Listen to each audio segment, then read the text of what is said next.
एकादशी महिमामृत सर्वसाक्षी दास द्वारा लिखित।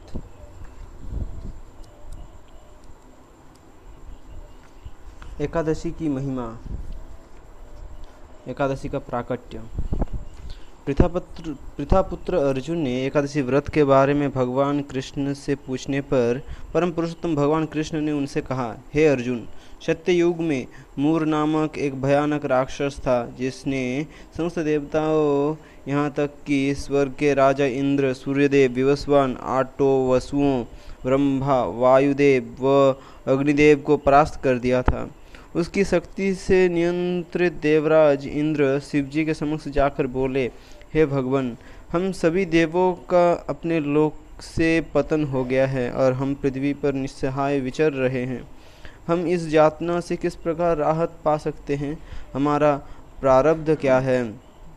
शिवजी ने उत्तर दिया, हे देव श्रेष्ठ, आप सब भगवान विष्णु के धाम जाएं, जहां समस्त लोकों के स्वामी तथा आश्रय जगन्नाथ जगत के नाथ वास करते हैं। वे समस्त शरणागतों की रक्षा हेतु सदैव तत्पर हैं। शिवजी से ऐसा सुनकर समस्त देवतागण उस स्थान पर गए जहां भगवान जगन्नाथ विष्णु विश्राम कर रहे थे। इंद्र के नेतृत्व में समस्त देवगण हाथ जोड़कर इस प्रकार प्रार्थना करने लगे, हे परम पुरुषोत्तम भगवान, असुरों के शत्रु हे भगवान, मूर नामक असुर से भयभीत होकर हम आपकी शरण में आए हैं, कृपया हमारी रक्षा करें। हे जगन्नाथ, आप समस्त जगत के सृष्टा है, उनके आश्रय प्रदाता, पालनकर्ता व संहारक है। आप समस्त देवों के परम सहायक हैं।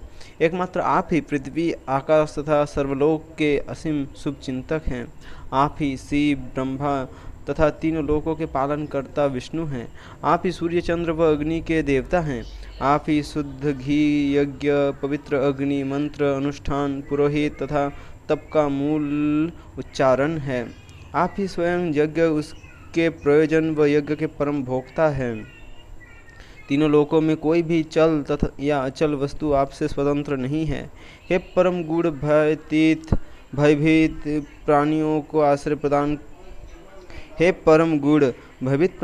आश्रय प्रदान कर हमारा उद्धार करें। हम देवों की रक्षा कीजिए। देवगणों के ये शब्द सुनकर परम पुरुषोत्तम भगवान विष्णु ने उत्तर दिया, वो असुर अत्यंत मायावी शक्तियों का स्वामी है। यही कारण है कि वो देवताओं को परास्त करने में सक्षम हो पाया। उसका क्या नाम है? वो कहाँ रहता है? उसे वो शक्ति व आश्रय कहाँ से प्राप्त होता है? हे इंद्र, निर्भय होकर कहो। इंद्रदेव ने उत्तर दिया, हे परम भगवान, हे देवों के स्वामी, आप शुद्ध भक्तों के हृदय से भय को दूर भगाने वाले हैं। एक बार ब्राह्मण कुल में नाड़ीजंघा नामक एक शक्तिशाली असुर हुआ जो देवताओं का नाश करने के लिए पूर्णतः समर्पित था। मूर नामक दुष्ट पुत्र उसी का था।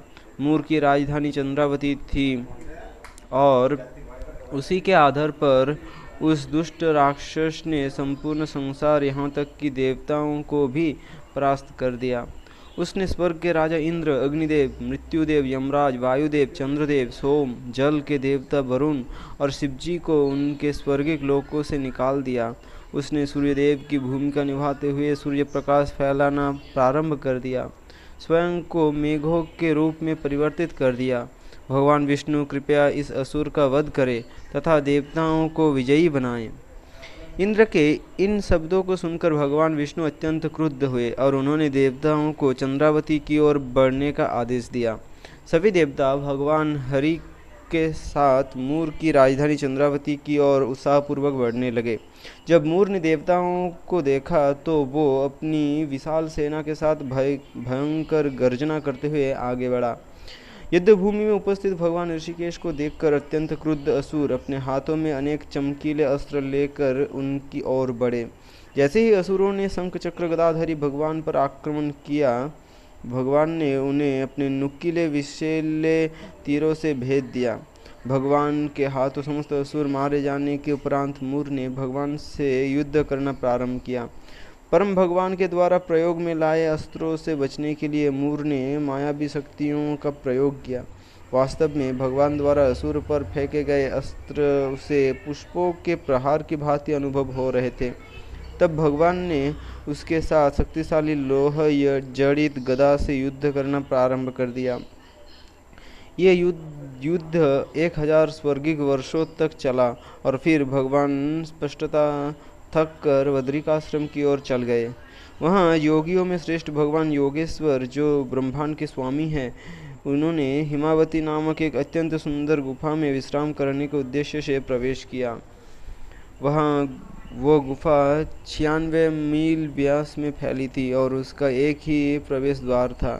हे पांडुपुत्र, निस्संदेह मैं उस युद्ध में बहुत थक गया था, अतः निद्रा लेना चाहता था, परंतु मूर असुर जो मेरे पीछे आ गया था, उसने मुझे निद्रामग्न देखकर हृदय में विचार किया, आज मैं समस्त असुरों के वधिक हरि का वध कर दूंगा। जब वो शैतान दिमाग असुर इस प्रकार योजना बना रहा था, तो मेरे शरीर से एक उज्ज्वल कांति युक्त एक युवा कन्या प्रकट हुई, जो अनेक चमचमाते अस्त्र शस्त्रों से लैस थी।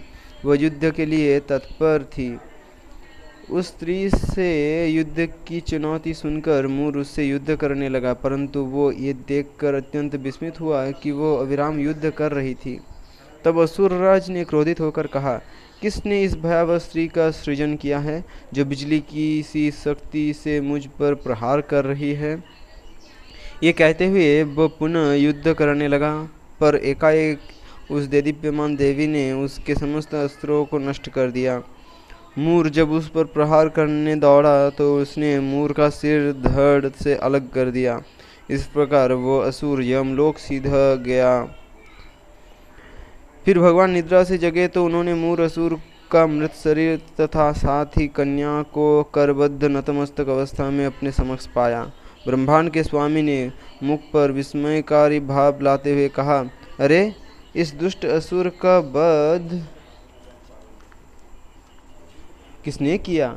इसने तो देवों, मरुतों, गंधर्वों व स्वयं इंद्र को भी सरलतापूर्वक परास्त कर दिया था। इसने मुझे भी विजयी नहीं होने दिया और इसी के भय से मुझे इस गुफा में छिपना पड़ा। ऐसा कौन है जिसने इस असुर से मेरी रक्षा की?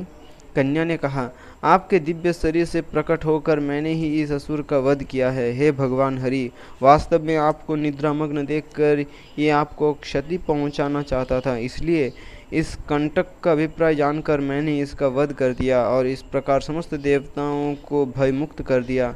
मैं आपकी महान महाशक्ति हूँ, आपकी अंतरंगा शक्ति, जो आपके समस्त शत्रुओं के हृदयों में भय उत्पन्न करती है।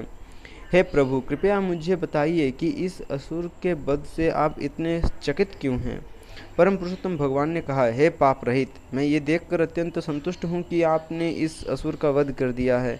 इस प्रकार आपने देवताओं को प्रसन्न, समृद्ध और आनंद से परिपूर्ण कर दिया है। मैं आपसे प्रसन्न हूँ, जो चाहो वो वर मांगो।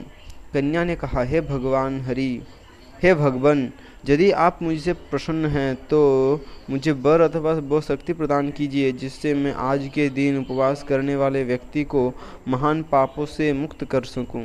जो व्यक्ति मेरे प्राकट्य दिवस पर संयमित इंद्रियों के साथ पूर्णतया व्रत का पालन करे, वह सभी सुखों का भोग करने के उपरांत 1 अरब कल्पों तक भगवान विष्णु के धाम चला जाए।